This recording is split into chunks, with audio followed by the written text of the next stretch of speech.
Pasensya na ako naghintay ka.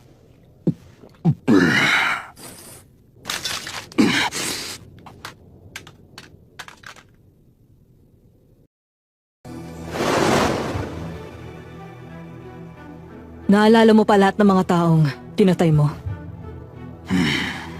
Depende rin. Siyempre, mas naalala ko yung mga madaling tumatak sa isipan ko. Kung ganun, nandito ka para maghiganti. Sino bang pinaghihiganti mo? Ang mga kuruta. Hindi ko sila kilala.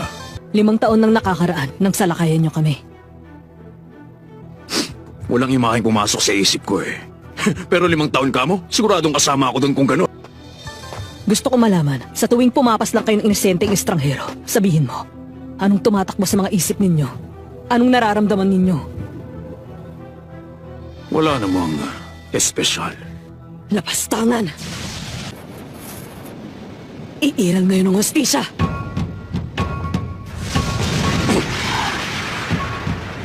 Ang mga ibang nakatulad mo ang dahilan kung bakit hindi ako nagsasawa sa ginagawa kong pagpaslang.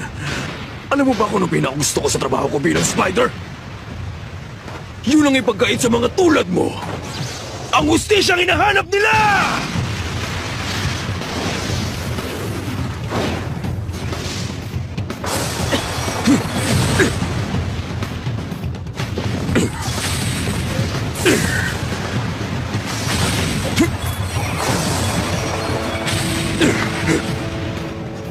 Delikado matamaan ako ng kadena niya. Hindi ko alam kung anong salamang kang ginamit niya pero hindi normal para sa tao maglabas ng ganyang katinting aura. Masyado siyang malakas. Kaya mabuti pa. Tatapusin ko na agad ang labang ito!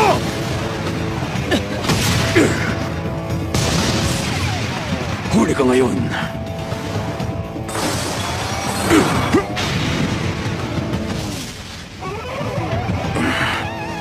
Nakakagulat na.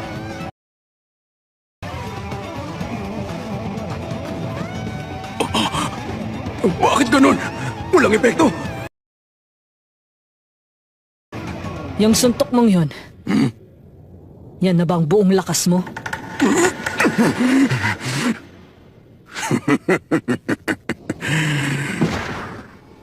Kung nagpapatawa ka, hindi ako naaaliw. Pero kung seryoso ka, sasabihin ko sa mga 20% lang yun ang lakas ko. Nakakaya naman, kaya ngayon gagamitan na kita ng kalahati ng buong lakas ko.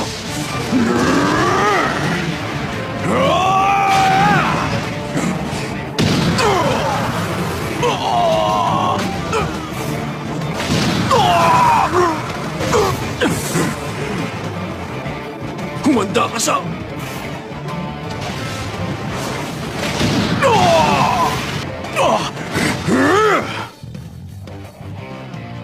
Ang bilis mo rin ha. Para kang lamok sa liksi mong kumilos. Lalabanan mo ba ako ng bigay todo o magpapaligoy-ligoy ka lang?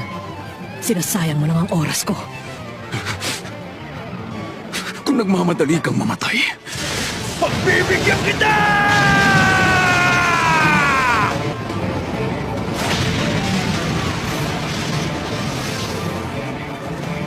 Isang smokescreen.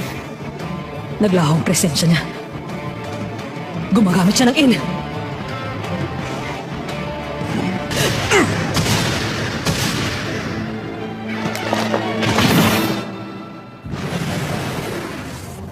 Ngayon sigurado ko naparuhan na kita. Walang nakakaligtas sa buong puwersa ng Big Bang Impact Punch ko! Nagulat din ako sa ginawa mong yun. Hindi ko inakalang kaya mo gumamit ng in. Dahil doon, hindi kita naramdaman. At kasabay nun, lumikha ka ng harang para hindi rin kita makita. Mukhang nagkamali ako. Magaling ka pa pala sa tinansya ko. Kaya lang, hindi lang ikaw ang marunong gumamit ng in. Imposible! Marunong ka rin pala ng Gyo. Nakalimutan kong sabihin, gawa mga kadena ko sa ng isang conjurer. Kaya natatago ko din sila gamit ng in. Lagi mo lang palang nilalabas sa mga kadena mong ito para linlangin kami. At isipin namin kung magamit ka ng tunay na mga kadena. Ganun na nga mismo. Nagpanggap ako na isa akong manipulator na kumukontrol ng tunay ng mga kadena nang sa ganun. Matuon lang ang atensyon ng mga kalaban ko sa kadenang nakikita nila. At sa wakas, bumenta na rin ang pagpapanggap ko.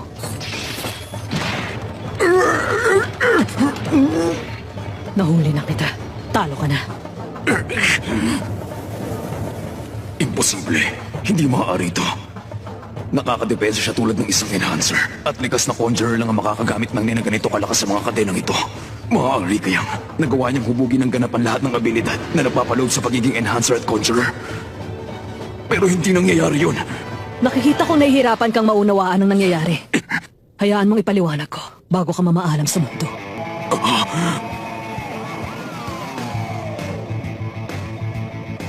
Ang mga matang yan! Naalala ko na ang lahat ngayon. May isang tribong ganyan na mga mata sa gitna ng kung saan di kilalang lugar. Gustong-gustong makuha na pinuno ang mga mata nila. Naalala ko, malalakas din ang mga yon. Pero ang alam ko, inubos na namin silang lahat. May naiwan pa palang isa. Tingnan natin ngayon kung sinong mas malakas sa laban. Ang galit mo o ang labis na pagnanasa kung durugin ka!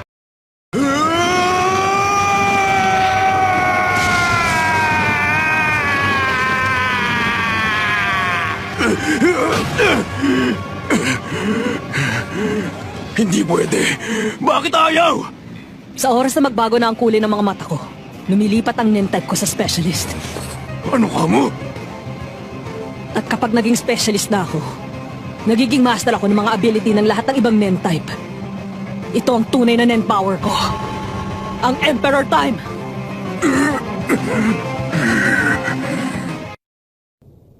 Nagiging specialist ka? Nagagamit mo ang abilidad ng lahat ng ibang nen-type ng 100%? May ganun? Oo, ako yun.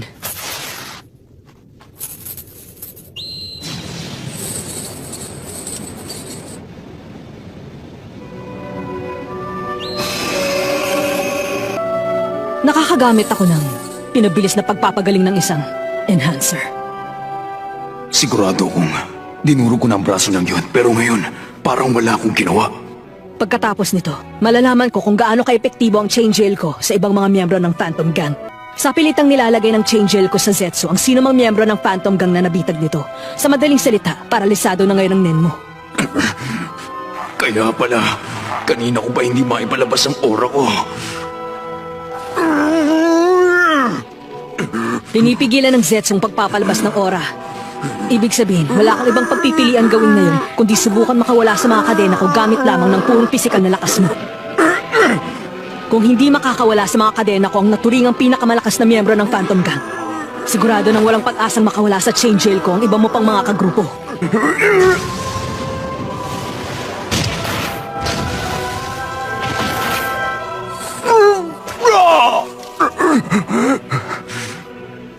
Sa nakikita kong resulta, mukhang ang suntok ko na pinalakas ng nen ay mas lamang ng konti sa pisikal na lakas ng katawan mo. Mahalagang impormasyon yun. Pwede kong tapusin ang bawat miyembro ng grupo ninyo gamit lang ng mga kamay ko matapos ko silang ikadena. Sabihin mo sa akin lahat ng nalalaman mo tungkol sa mga kagrupo mo ngayon.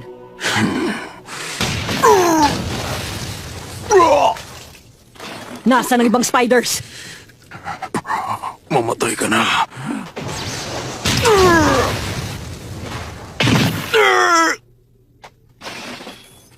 Ano-anong mga nen abilities nila? Mamatay ka na.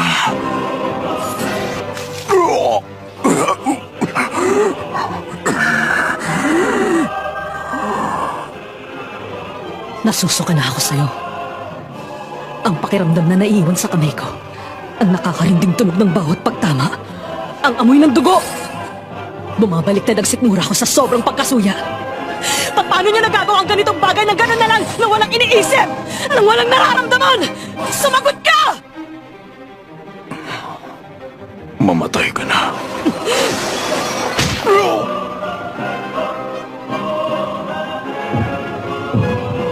Bibigyan kita ng huling pagkakataon. May nakatutok na patalim sa puso mo. Ang kondisyon ko ang tanging pumipigil dito. Kapag hindi ka tumupad sa kondisyon na yon, matatanggal ang kadenang pumipigil doon at agad natutusok ang patalim sa puso mo. Makinig ka ng mabuti. Ang kondisyon ko ay dapat sagutin mo ng tapat ang itatanong ko sa'yo.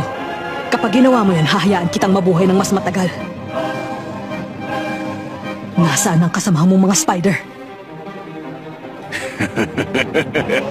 Sagutin mo yan ang mag-isa.